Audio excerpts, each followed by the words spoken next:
ચકલાસી ધરમપુરામાં પ્રાકૃતિક ખેતીથી કરાયું ફુલાવરનું વાવેતર।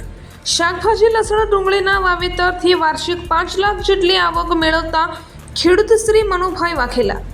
ચકલાસી ધરમપુરાના મનુભાઈ હનુમાનભાઈ વાઘેલા 5 વર્ષથી પ્રાકૃતિક ખેતી કરી રહ્યા છે। તેઓ તમામ શાકભાજી, લસણ, ડુંગળી, થાણા, મેથી વગેરે ઉગાડી રહ્યા છે। આ વર્ષે તેમણે 1.25 વીઘા જમીનમાં ફુલાવરની ખેતી કરી છે। તેઓ દેશી ગાય આધારિત ખેતીથી પ્રાકૃતિક ખેતી કરી રહ્યા છે। તેઓ પોતાના ખેતરમાં ફક્ત છાણિયા ખાતરનો ઉપયોગ કરે છે। ગયા વર્ષે તેમણે પ્રાકૃતિક ખેતીમાં ડુંગળી, લસણના વાવેતર કરીને તેના વેચાણથી ₹5 લાખ જેટલી આવક થઈ હતી। પ્રાકૃતિક ખેતીના લાભ વિશે જણાવતા ખેડૂત શ્રી મનુભાઈ વાઘેલા જણાવે છે કે તેઓ પ્રાકૃતિક ખેતીથી શાકભાજીનું વાવેતર કરે છે અને વેચાણ કરે છે। સાથે જ અન્ય ખેડૂતોને પણ તેઓ પ્રાકૃતિક ખેતીના ફાયદા વિશે જાગૃત કરે છે। દેશી ગાયના નિભાવ ખર્ચ માટે મનુભાઈને પ્રતિ માસ ₹900ની સહાય મળે છે।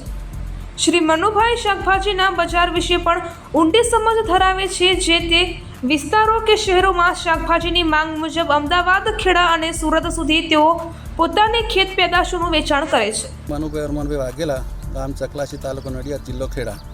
હું પ્રાકૃતિક ખેતી કરું છું। છેલ્લા 5 વર્ષ ખેતી કરું છું।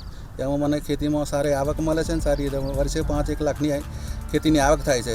અને શાકભાજીનો ધંધો વધારે કરું છું અને કરું છું। પછી મને જેટલી ખેતીની માહિતી મળે એટલી બીજી બધા લોકોને પણ સારી રીતે માહિતી આપું છું।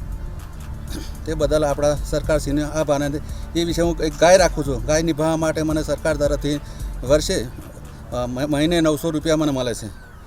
અને બીજા પણ લોકોને આ રીતે હું બધું કહું છું કે ભાઈ આ રીતે ગાય લાવો, આ રીતે પ્રાકૃતિક ખેતી કરો, છાણિયું ખાતર નાખવું, યુરિયા સલ્ફેટ નાખવું નહીં।